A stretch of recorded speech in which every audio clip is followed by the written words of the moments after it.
Right, so I'm going to attempt to remove the tank in order to get to the airbox, which is just here. So I can change the air filter for a high flow filter. So to take the black panel off that goes here usually, there's a screw here, Allen key. There'll be a nut here, and I believe there's one bit further up, and there's a push fit in here where you have to sort of pull it. Once you get to that, we'll get to this stage, and then looks like there's a 10mm there. Looks like a 10mm here.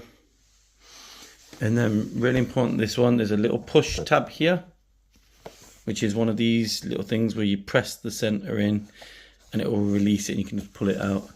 So there's one here, and then it looks like, not 100% sure yet because I've not seen any schematics how to do this, but there's two Allen keys here as well. And then I think the tank should come off. So let's see. Right, so a little update.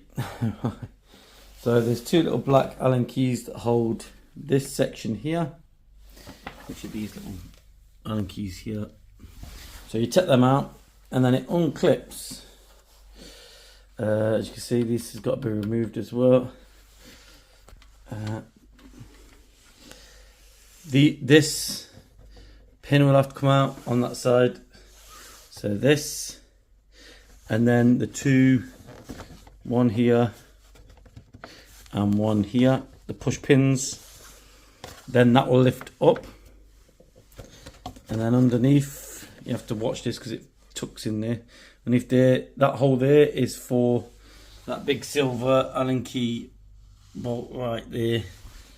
That will have to be removed because when you undo this panel and it unclips, all along here there's a push connector here, so it has to be push fitted into there, which is a bit hard with all these plastics on, to be fair.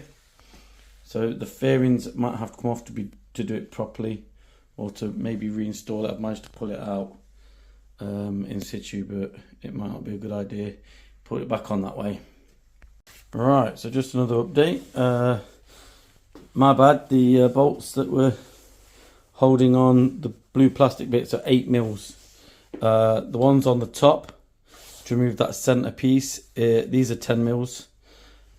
Once you undo these two, there's a push fit here, and then it will come off that cover, and then it looks like it's these two Allen keys here as well, because this whole bracket is bolted on underneath the petrol tank there with these 10mm. But it's going to be easier to remove these Allen keys to lift the whole thing off. Right, so it's just another update. I'm just removing this bracket because with two 10mm bolts, because I'm hoping we can't remove the fuel filter very far, and I think it's because of the fuel lines on the other side, without disconnecting them. Let me just show you. So there's a lot of fuel lines. The plugs aren't an issue. Yeah, it's these bits here, these actual fuel lines, because if we undo them, we're just going to leak petrol everywhere. That one's already looking a little bit wet up there, just because of me just moving it a little bit, I suppose. It might just be because it's new, it's been untouched, it looks quite shiny because it's gloss. That's about as far as you're going to be able to lift this, which ain't a lot, without removing the fuel lines. But I'm hoping, looking at this airbox, it looks like it might actually slot in and drop down, and they might have made it that way to make the air filter a little bit more accessible, but we'll find out. A bit of a recap on the screws here, because I've got screws everywhere. My air filter's not going to come until a bit later on. These two screws, I believe, pinch the bracket here on the blue bit. These two big Allen key ones, these big lumpy ones, they go just here behind underneath this fairing.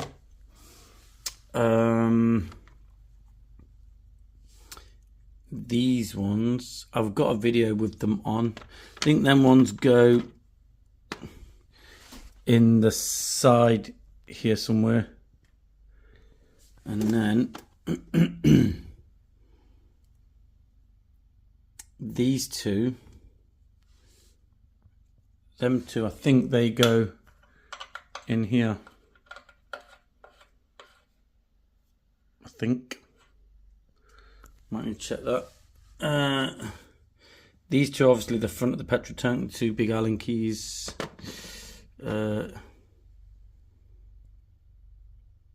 These two, they go somewhere around here as well, if I remember rightly. And then two Allen keys, yeah.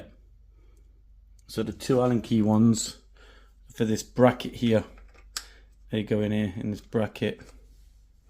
Let's put them in so I don't lose them. Oops, wait a minute, why? Something missing off that one. Oh no, it's there at the back.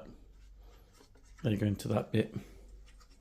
Sometimes it's worth noting and just putting your bolts back in like this, and it just sort of preserves the bolts so you haven't got them scattered all around the floor where you're going to lose them. But I'm just going to go around. I have done videos as well. Use your phone like I've done just to video document everything. So you can rewind it back. You can see where the screws came from.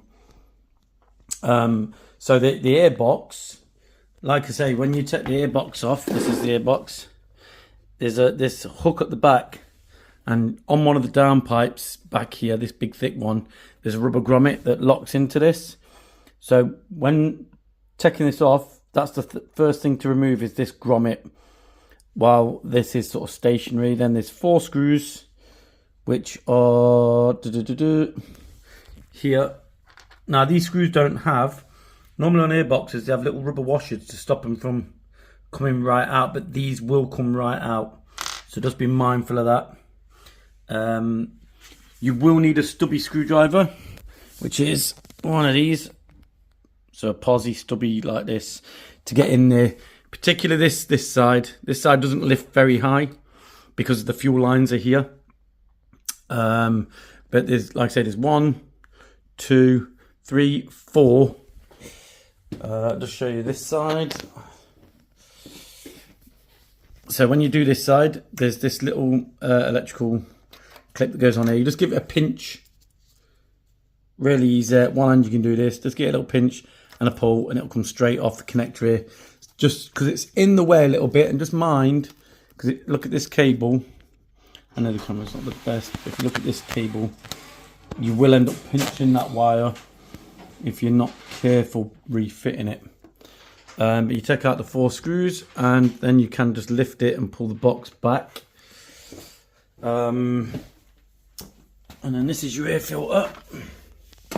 And I've noticed I've ordered the high flow air filter, which I don't have yet.